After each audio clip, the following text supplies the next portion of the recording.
Bonjour, je suis l'étudiant Emmanuel Baïhabaleba du Cameroun, étudiant à l'Université internationale du Brésil, University of Brazil Campinas, où j'ai préparé une thèse de doctorat dans la filière développement organisationnel, gestion stratégique et capital de leadership.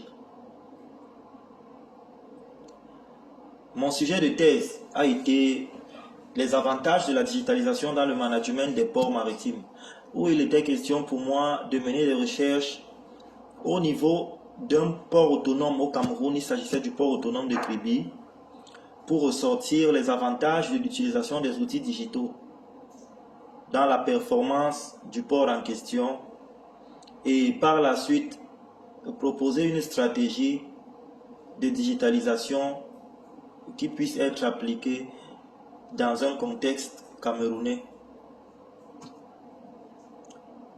Après toute étude faite, déjà j'aimerais faire savoir que j'ai opté pour des méthodes de collecte d'informations par des fiches qu'il fallait distribuer à un ensemble d'employés du port autonome de Kribi dans les directions qui ont été sélectionnées. Certaines ont été imposées par le chef de structure après son autorisation et d'autres ont été choisies par d'autres, nous les avons choisis nous-mêmes. Il s'agissait des directions qui étaient directement impliquées dans la digitalisation ou qui pouvaient facilement nous donner des renseignements sur le niveau de satisfaction en ce qui concerne l'utilisation des outils digitaux. Nous avons également fait des entretiens avec ces chefs de structure. Nous avons collecté des informations de par les différents sites, la page internet du port autonome de Kribi. Et au bout du compte, comme cela a été démontré dans la thèse de doctorat déjà envoyée à l'université, nous avons un niveau assez satisfaisant nous avons un niveau de satisfaction assez convaincant. Le port autonome de Kribi s'étant lancé dans la digitalisation directement lorsqu'il a commencé ses activités au Cameroun, se retrouve aujourd'hui, 6 ans après, représentant les 30% des recettes douanières nationales. C'est un résultat assez appréciable. Donc nous pouvons dire, parce que nous n'allons pas revenir sur le travail qui a déjà été présenté, nous pouvons dire que nous sommes satisfaits du niveau de performance du port autonome de Kribi depuis son lancement dans le processus de digitalisation.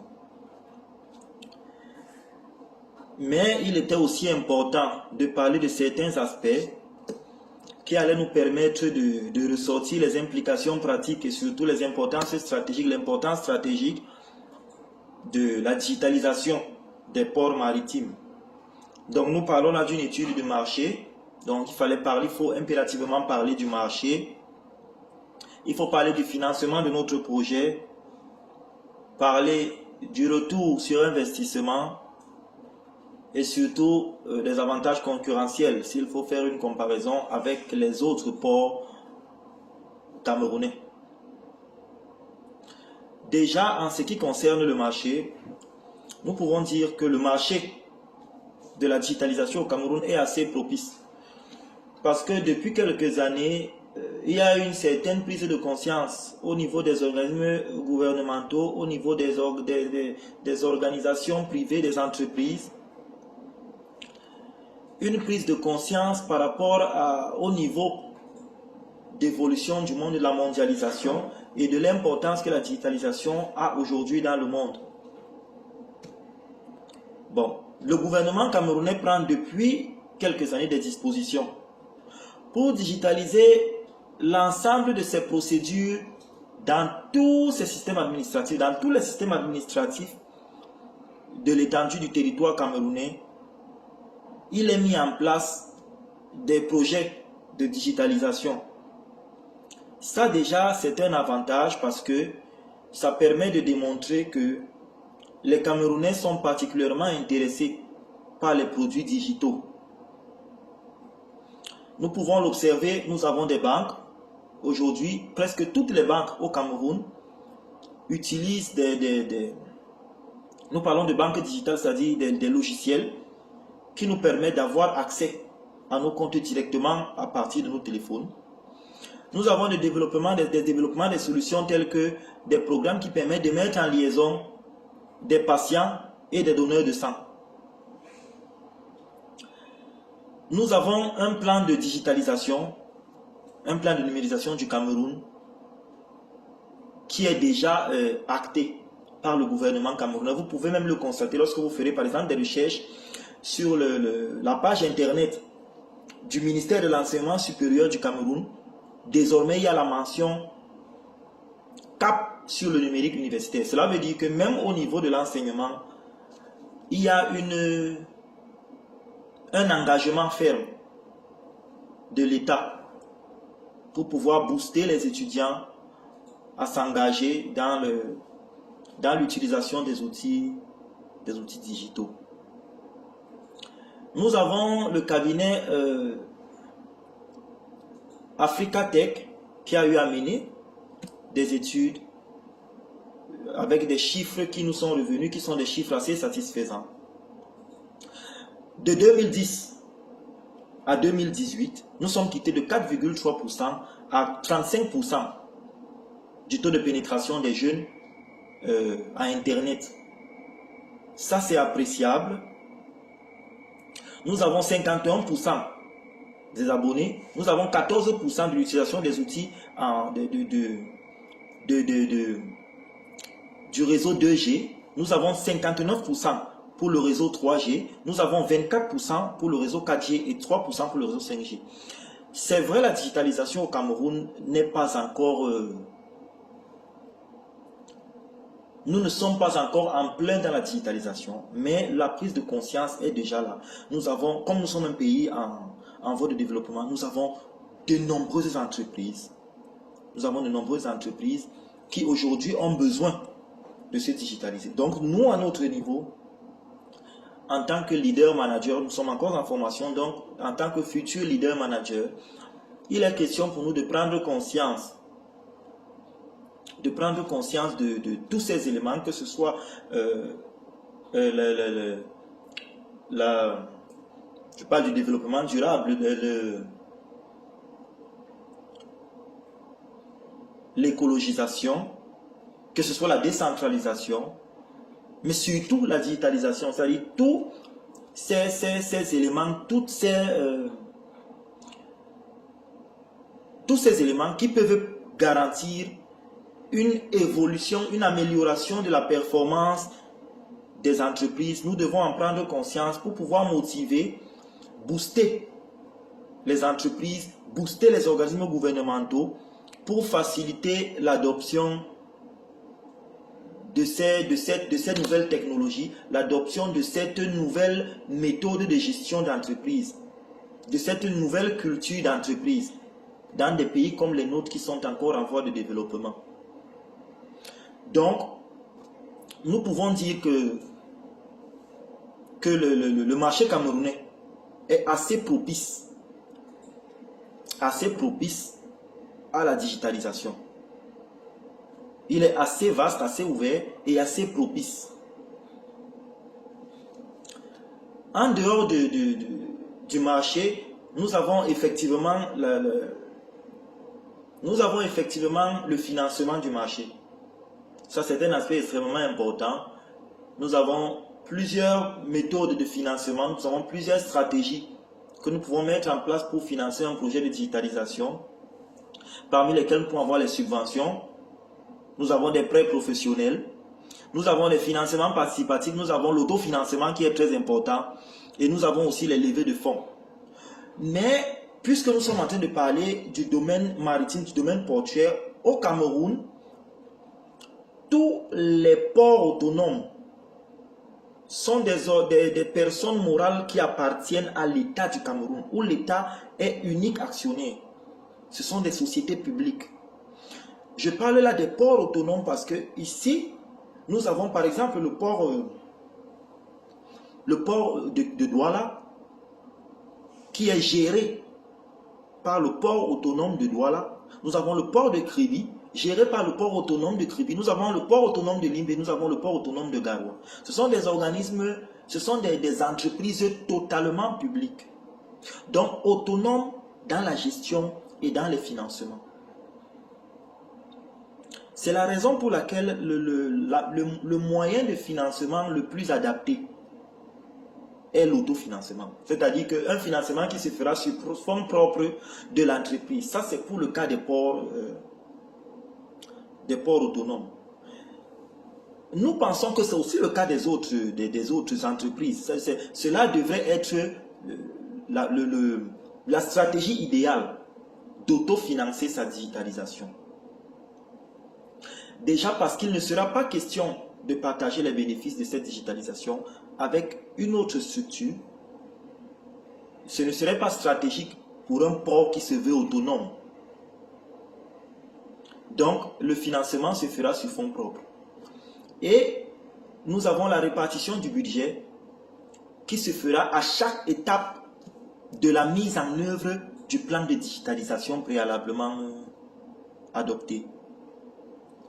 C'est-à-dire, lorsque nous sommes à la phase de compréhension, parce que nous avons travaillé en 5 phases, nous avions la phase de compréhension de l'impact, nous avons la phase où nous définissons les objectifs, nous avons la phase d'analyse du besoin et des ressources, nous avons le choix des technologies et nous avons la mise en œuvre proprement dite. Donc, à chaque étape, il faudra donc prévoir un financement de cette étape-là, puisque c'est un projet qui sera géré en interne, qui sera financé par la structure elle-même. Dans le cas des ports, voilà comment cela se fait. Cela doit se faire. À chaque étape, c'est-à-dire si il est prévu, si nous prévoyons démarrer le processus de digitalisation en 2025, cela veut dire que la structure concernée, je prends là le cas de la première étape qui est compréhension de l'impact de la digitalisation. Il y aura des études à mener, des études d'opportunité, et il devra avoir des sensibilisations. Si vous travaillez dans un port autonome et que le processus de digitalisation est mis en marche, ça veut dire qu'il faudra sensibiliser tout le monde, que vous soyez sensibilisés pour comprendre les enjeux et vous préparer donc à ce changement de culture d'entreprise. La phase de sensibilisation, nous avons par exemple la direction des ressources humaines qui peut s'en charger.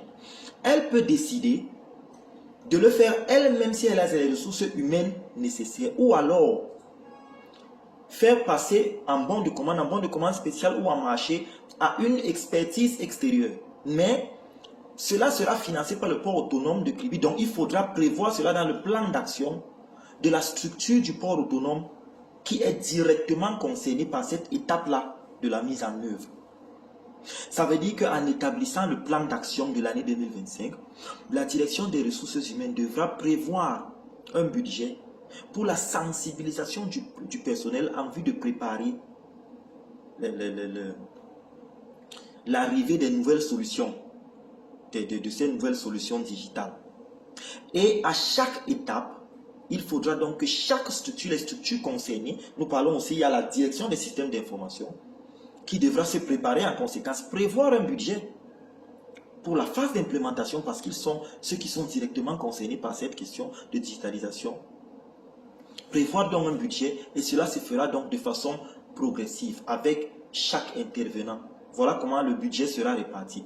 Donc cela doit être prévu dans l'élaboration des plans d'action, que les responsabilités soient réparties entre les différentes structures du port autonome de Kribi ou du port autonome de Douala, de toute structure qui veut se digitaliser, que les responsabilités soient réparties et que les budgets soient prévus dans chaque direction pour mettre pour les différentes implémentations. Donc voilà comment sur le plan financier cela peut se faire. En dehors de ça, nous avons également le retour sur investissement qui est très important. Mais nous sommes butés parce que en digitalisation, nous ne pouvons pas évaluer le retour sur investissement comme cela se fait dans d'autres projets. Parce que généralement, le retour sur investissement, ça se fait par rapport a l'impact sur le revenu, sur le revenu net, c'est-à-dire que à partir de quel moment on va essayer d'évaluer, de calculer à partir du revenu net pour trouver le point mort et savoir que bon, à partir de là, on entre déjà dans les bénéfices. Qu'à partir de là, nous entrons déjà dans les bénéfices. Le cas de la digitalisation est spécial parce que en digitalisation, nous ne la vendons pas, nous ne vendons pas la digitalisation. Elle vient pour dématérialiser les procédures. Donc, et là, il faut peut-être que nous le disions, que les gens le sachent à partir d'aujourd'hui, les paramètres, les indicateurs de performance ne doivent pas seulement être financiers. Il y a des indicateurs de performance qui ne sont pas financiers. Sur le plan stratégique, nous ne devons pas directement penser aux finances parce que la digitalisation, par exemple, va avoir un impact sur la satisfaction des clients, sur le potentiel de l'entreprise, la satisfaction des clients, le potentiel de l'entreprise, sur le temps de traitement des dossiers, sur le temps de toutes les procédures internes de l'entreprise, sur la facilité à partager les informations, sur le bien-être du personnel, sur l'écologisation, donc le développement durable. Donc il faut donc trouver d'autres indicateurs pour pouvoir évaluer le retour sur investissement. Un retour qui se fera, qui risque de se faire de façon indéfinie parce que le projet, la digitalisation n'est pas un projet qui prendra fin. Vu que les technologies continuent d'évoluer, c'est donc une culture, c'est donc un processus d'amélioration continue des entreprises. C'est un processus qui est adopté et qui ne s'arrêtera plus. Donc, on va évaluer le retour sur investissement chaque année. Chaque année, nous le verrons varier, parce que son implication sur les finances est plutôt indirecte. Peut-être c'est ce qu'il faudra dire. Mais, il y a le MIT. Le MIT qui a eu à mener des études et qui confirme que les entreprises qui se sont engagées sur le processus, sur le cheminement de la digitalisation, parce que nous considérons que c'est un chemin, sont 26% plus performantes que les entreprises concurrentes. En ce qui concerne donc ces autres indicateurs de performance, logiquement, après un an, on peut déjà commencer à ressentir un retour sur investissement. Ici, nous sommes au port autonome de Kribi. 6 ans après, nous avons tellement été satisfaits que même sur le plan financier, aujourd'hui, nous pouvons avoir des appréciations sur le plan financier, où nous disons que nous représentons 30% des recettes douanières nationales. Nous avons des ports plus anciens, le port de Douala qui a plus de 100 ans. Le port de Kribi, par exemple, il n'en a que 6. Donc au niveau du port autonome de Kribi, c'est une réelle satisfaction. C'est un élément important à mentionner lorsqu'on veut parler de retour sur investissement, parce qu'aujourd'hui, nous pouvons affirmer qu'il est très aisé de travailler dans une structure qui est digitalisée. Donc, en gros, nous disons qu'en termes de retour sur investissement, le retour sur investissement ne doit pas se faire en considérant des indicateurs de performance financiers. Parce que l'impact de la digitalisation est plutôt ailleurs. Et c'est un processus qui ne compte pas s'arrêter. C'est un processus dans lequel nous utilisons les moyens pour acheter le bien-être, pour acheter le temps, pour acheter le potentiel, pour acheter la satisfaction des clients.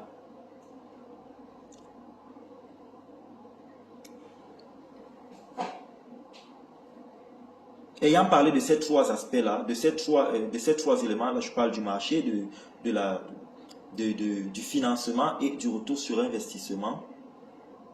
Nous avons également des avantages concurrentiels, les stratégies concurrentielles.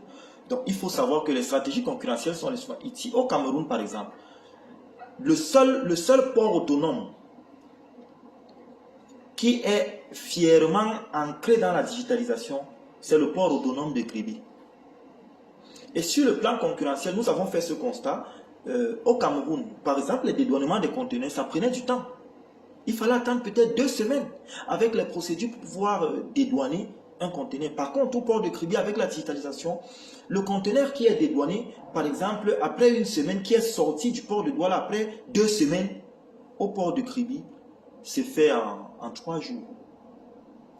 Nous avons la diminution du temps d'attente des navires. Voilà des éléments qui sont importants, qui font que nous arrachons déjà des parts de marché à tous les autres ports, même dans la sous-région. Donc nous avons le temps, nous avons le partage des informations. Parce que les parties prenantes, toutes les parties prenantes, de par notre SIP, notre système d'information portuaire, ont la possibilité d'avoir des informations. Nous avons des procédures qui nous permettent d'informer sur les acheminements, sur les différentes chaînes de valeur de la supply chain management, de la chaîne d'approvisionnement,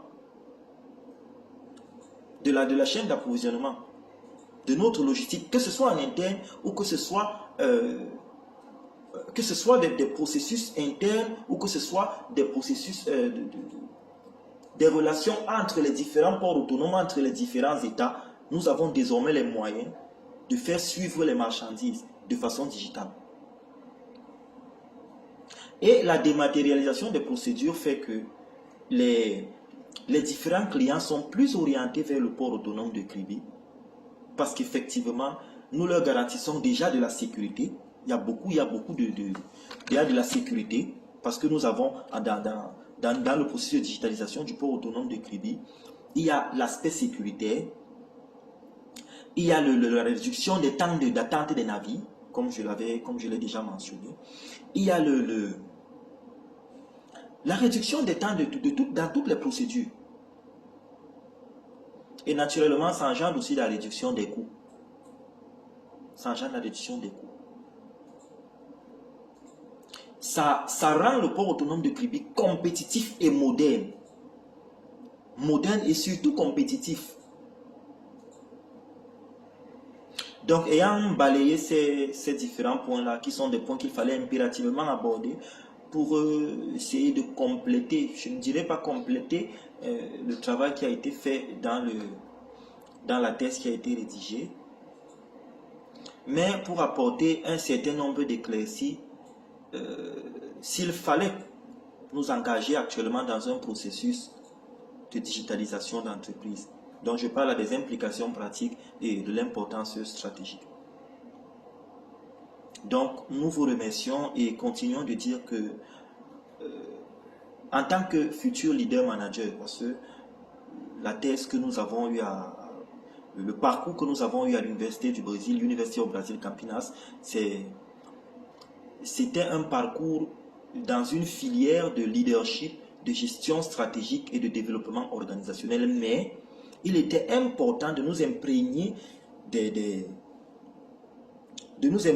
tendances telles que la tendance de la digitalisation pour être en mesure de motiver et d'orienter les différentes entreprises et les organismes publics, de les motiver pour une adoption facile parce que le plus grand adversaire dans l'adoption de technologies de ce genre, c'est la résistance au changement. Et là, nous avons donc besoin des leaders managers qui sont capables de conduire le changement vers l'adoption totale, conduire le changement vers cette nouvelle culture d'entreprise pour garantir une adoption totale au niveau du Cameroun et dans tout autre pays, une adoption de la digitalisation dans les entreprises modernes, en particulier les ports maritimes, les ports autonomes. Je vous remercie.